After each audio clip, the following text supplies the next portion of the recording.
My dear, beloved, respected brothers and sisters, I ask Allah Azza wa Jal, who gathered us in this masjid, to gather us Yawm al-Qiyamah with Sayyid al-Mursaleen Muhammad sallallahu alayhi wa sallam. Ameen ya Rabb al-Alameen. Rasulullah sallallahu alayhi wa sallam, once he visited a Bedouin in his place. Yani outside Medina. And this Bedouin, he honored Rasulullah sallallahu alayhi wa sallam, and he was a great host. So before Rasulullah sallallahu alayhi wa sallam, before he wants to leave, he said, "I'tina." Yani, when you are in the Medina, stop by.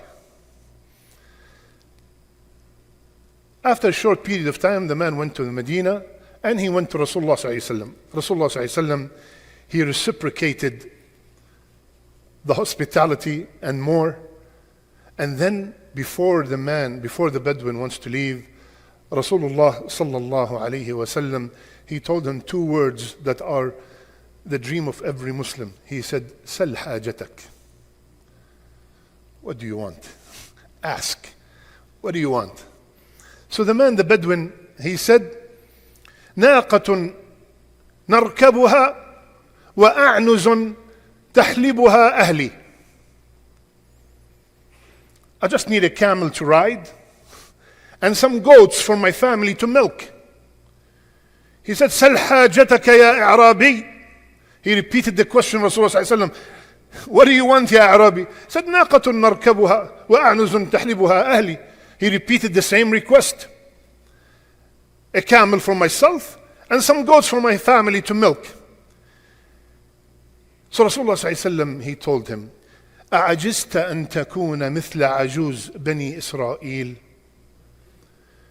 Was it hard for you to be like the old woman from Bani Israel? So the Sahaba, they said, "Ya Rasulullah, what is the story? Who's that woman from Bani Israel? Who's that old woman?" So Rasulullah sallallahu alaihi wasallam, he said, when Musa alayhi salam migrated from Egypt, they got lost. And the scholars of Bani Israel at that time, they told their prophet Musa alayhi salam, they said, the only reason we got lost is because we promised Yusuf alayhi salam, our ancestors have promised Yusuf alayhi salam that they will not leave Egypt without taking his body with them. And we did not fulfill that. That's why we are lost. So Musa alayhi salam, he said, "Okay, who knows? Where is my akhi? Where is my brother Yusuf is buried?" So everybody said, "No one knows except an old woman from Bani Israel." So Musa alayhi salam said, "Go get that woman." So the woman came, and Musa alayhi salam, he said, "Can you please tell us where is the body of my brother Yusuf so we can move forward?" She said, "Wallahi, I will not tell you until you fulfill my wish." He said, "What's your wish?" She said, "I want murafaqataka fil Jannah. I want to be your companion, your neighbor, with you, ya Musa, in Jannah." فَكَرِهَ ذَلِكَ Musa.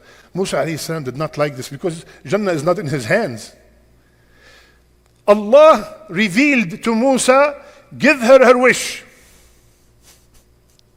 So Musa alayhi salam said, "Okay, where is the body?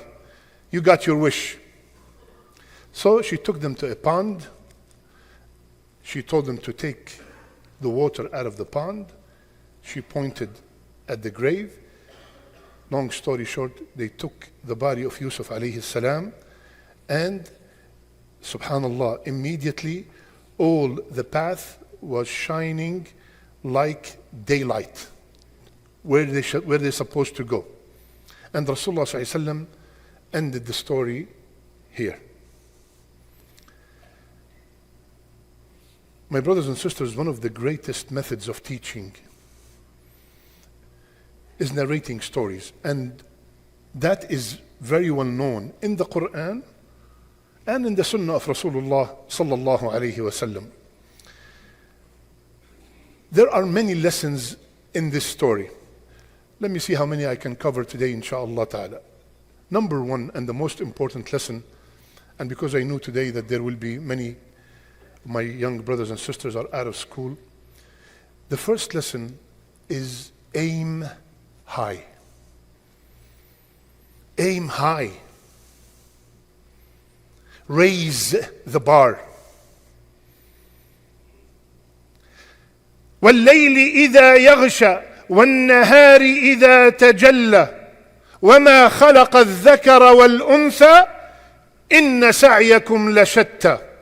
Allah Azza wa Jal, after He swore by the night and the day and the creation of the male and the female, He said, إِنَّ سَعْيَكُمْ لَشَتَّى. Your aim, your goals are diverse. This Bedouin, his goal was a sheep and a camel and some goats. That was his goal. That is his aim. While the old woman from Bani Israel, her goal was very, very high. She did not want Jannah. She wanted the company of the Prophet in Jannah. The company of Musa alayhi salam in Jannah. Because she knows that the prophets and the messengers, they are in the highest place in Jannah. Look how smart is that old woman. And that's why Rasulullah sallallahu alayhi wasallam told the Sahaba, you should be like that woman. And when you answer such a question, your answer depends on who's asking.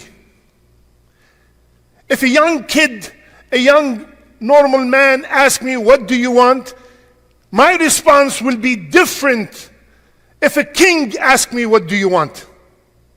How about the best man that ever walked this earth is asking you, what do you want? How dare you? How could you think and ask about a dunya matter? Somebody might say, oh, this is an old woman. She has a lot of experience. Okay, let's discuss the story of Rabia. Rabia, radiallahu anh, he was 11, 12-year-old.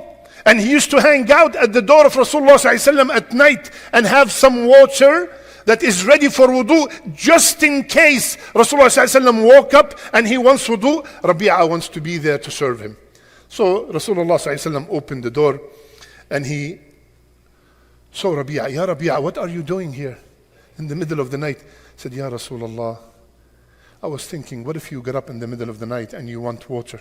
It's not like us here, you just open the tap and you get cold and hot, and maybe you need water. And maybe at that time it was cold, so he was warming it up for Rasulullah sallallahu alaihi wasallam. We all know the cold weather of Medina. So I said, Ya Rasulullah, maybe you need something, so I want to be here to serve you.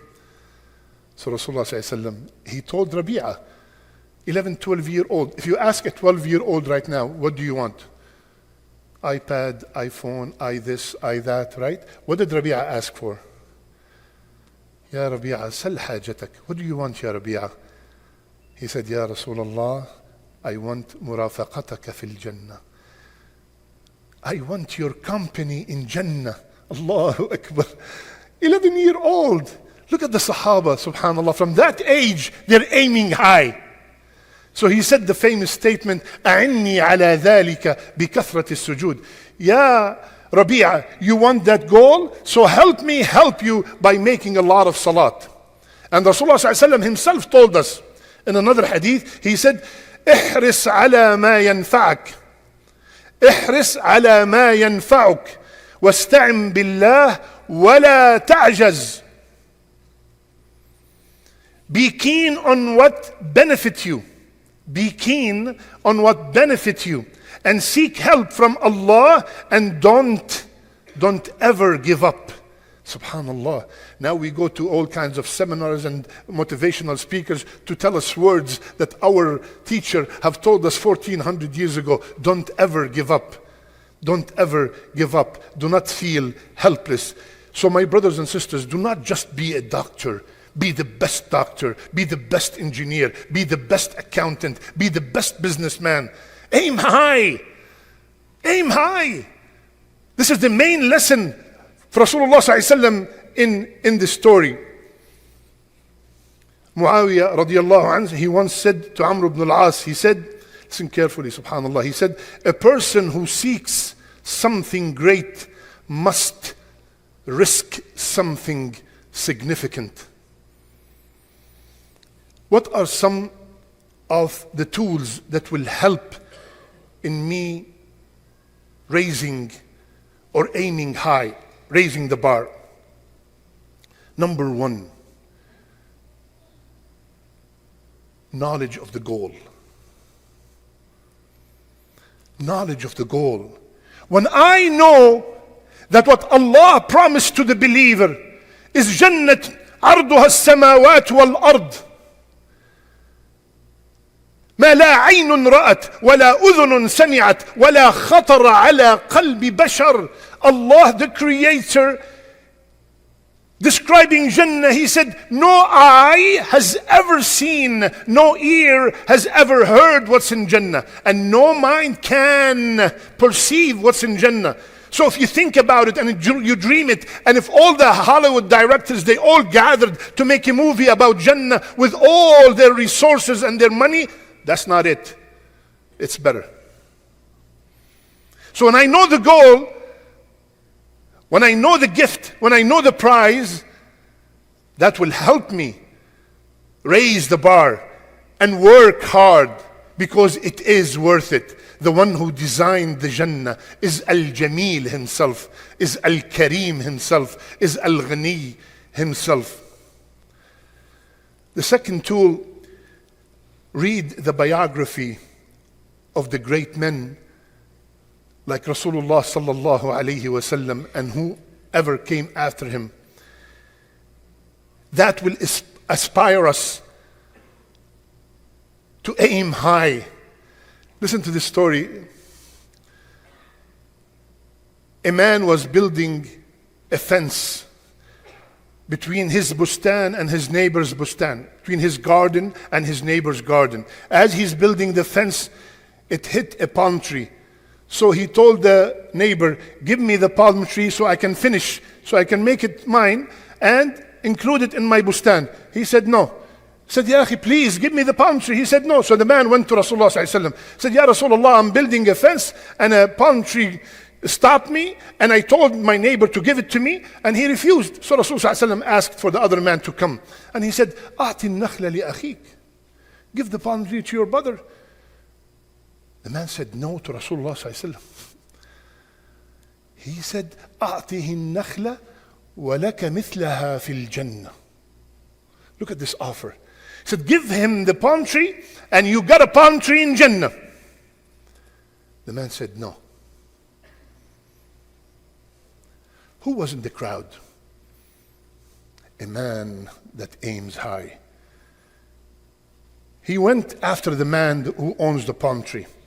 He said, listen, I have a bustan that has 600 palm trees.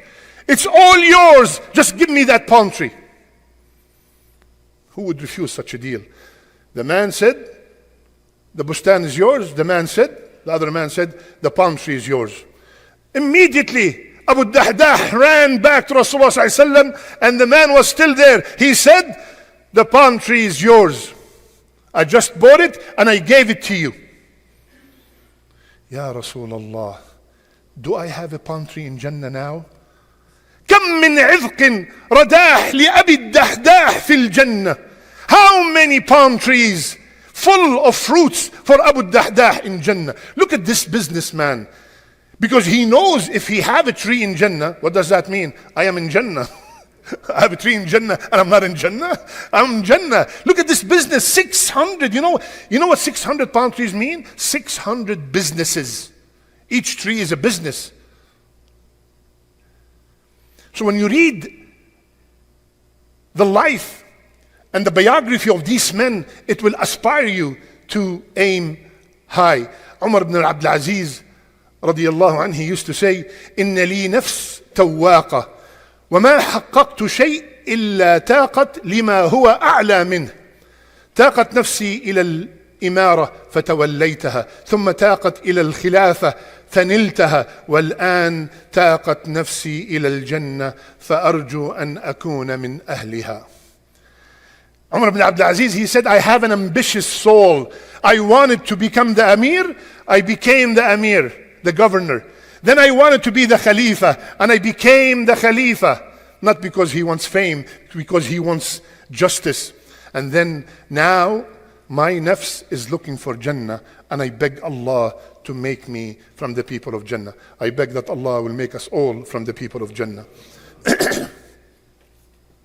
Third, ya akhwan, third tool that will make me aim high is remembering death. Remembering that the time is limited. My young brothers and sisters, tomorrow, after tomorrow, yalla, I will start. No, do not keep delaying, procrastinating. We just buried our brother Ahmed Naufal, 29 years old. May Allah have mercy on him and give his family the patience. He left behind a wife with 6-month-old baby. He slept and never woke up. He did something that we all do every single night. He slept and never woke up. So what are we waiting for in order to come close to Allah Azza wa Jal? Don't be fooled that you're young, you're strong, you're healthy, you're wealthy. Wallahi, he had so many goals.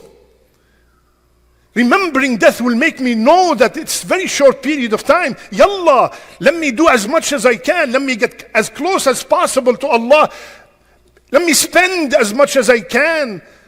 We always hesitate to spend for the cause of Allah, and we leave this money behind that it might be used in haram. While I'm still above the ground, invest ya akhi with Allah. Invest in masajid, in orphanages, in widows.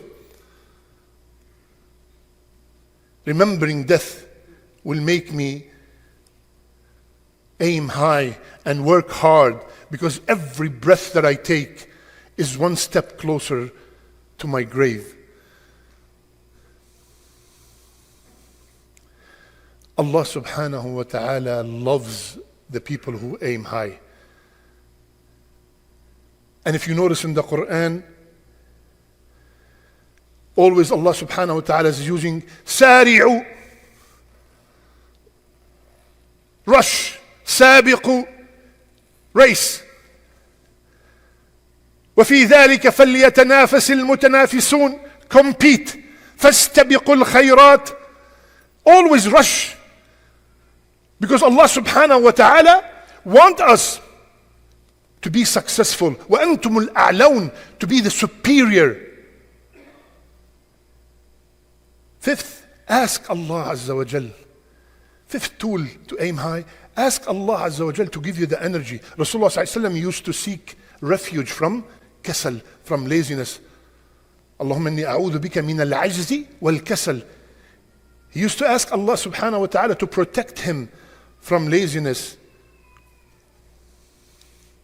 And he used to tell us, when you ask Allah, إذا سألتم الله الجنة فاسألوه الفردوس الأعلى.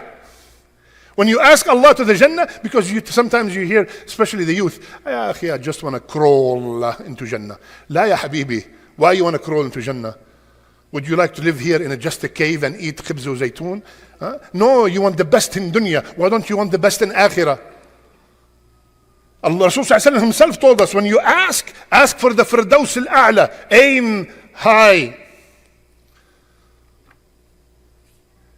Number 6, subhanallah, one of the great things that will make us aim high, surround yourself with optimistic people, with positive people. Not, oh, khalas, you failed. How many times we learned so much from our failure. It's okay if you fail, ya akhi. It's okay, get up and keep going, no problem. Surround yourself by people who are positive, that will encourage you when you're doing something right, and they will stop you and warn you when you're doing something haram. And also parents can play a huge role for making the children aim high. We all know the story of Muhammad al-Fatih. Every day, can you imagine? Look at this mother. Every day his mother take him at Salat al-Fajr. She take him on the top of a mountain or a high place and she tell him, you see this Constantinople? You will be the one who's going to conquer it because your name is the same name that is mentioned in the hadith. Since he was a kid, and he did.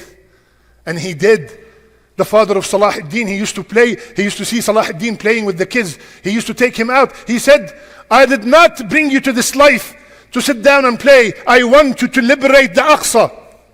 From 7-year-old. The mother of Sufyan al-Thawri, go and seek knowledge and I will suffice you with knitting. Just go and become an alim. He became the best alim ever. And when you tell your child, you're an idiot, you're a loser, you're not going to make it, wallahi, he will only become a loser. You can play a huge role in your son or daughter's success. قولوا قولي هذا واستغفر الله فاستغفروه إنه هو الغفور الرحيم.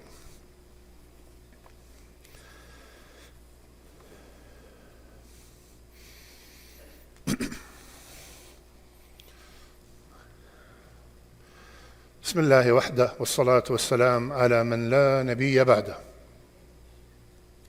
That was just the first lesson, the aim high. Second lesson from the story, a quick one, is that the Anbiya, the messengers, do not know the ghaib. They do not know the unseen. Otherwise, Musa alayhi salam, he does not have to wait for someone to tell him where is the grave of Yusuf alayhi salam.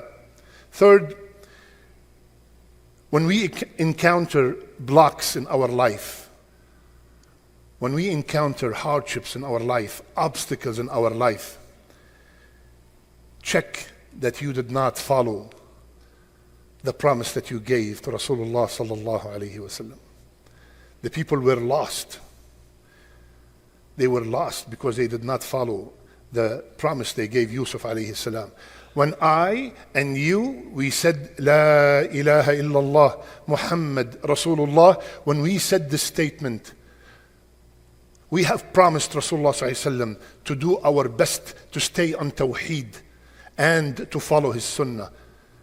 We see our brothers and sisters that are praying 5 times a day, sometimes in the first row, and their lifestyle has nothing to do with the deen. Fasting, salat, zakat, and when you come to their businesses, it's all haram. When you come to their weddings, it's all haram. When you come to their funerals, it's all bid'ahs. Ya akhi, what did that salat do to you? What did that siyam do to you? You think Allah prescribed salat just for us to exercise?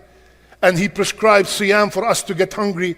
Those ibadat that Allah prescribed, لَعَلَّكُمْ تَتَّقُونَ يا أيها الناس اعبدوا ربكم الذي خلقكم والذين من قبلكم. Why? لعلكم تتقون. Every ibadah, whether it's Hajj, Umrah, Quran, whatever it is, every ibadah is supposed to lead me to taqwa.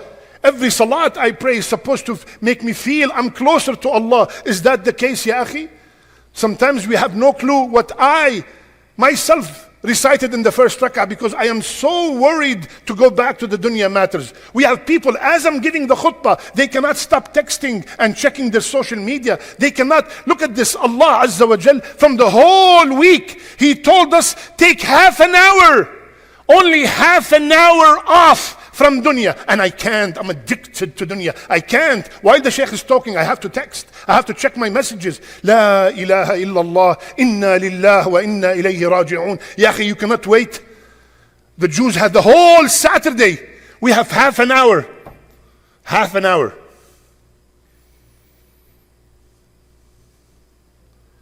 So anytime you see a block in your life, check your ibadat. Check your ibadat. Check if you are committing major sins, and stop them, and you will see immediately the result. I ask Allah Azza wa Jal to make us from the people who listen and apply. اللهم اجعلنا ممن يستمعون القول فيتبعون أحسنه. اللهم اغفر لنا ذنوبنا وإسرافنا في أمرنا وثبت أقدامنا وانصرنا على القوم الكافرين. اللهم وفقنا لما تحبه وترضاه. ربنا هب لنا من أزواجنا وذرياتنا قرة أعين واجعلنا للمتقين إماما.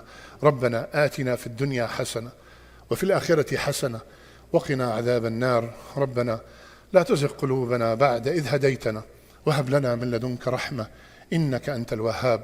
يا مغيث يا مغيث يا مغيث أغث إخواننا في غزة وأخواننا في اليمن وأخواننا في سوريا وأخواننا في العراق وأخواننا في باكستان وأخواننا في بنغلاديش والهند وأخواننا في أفغانستان وأخواننا في السودان وفي صوماليا وفي كل مكان يا رب العالمين. وصلى الله على نبينا محمد وعلى آله وصحبه أجمعين وقوموا إلى صلاتكم.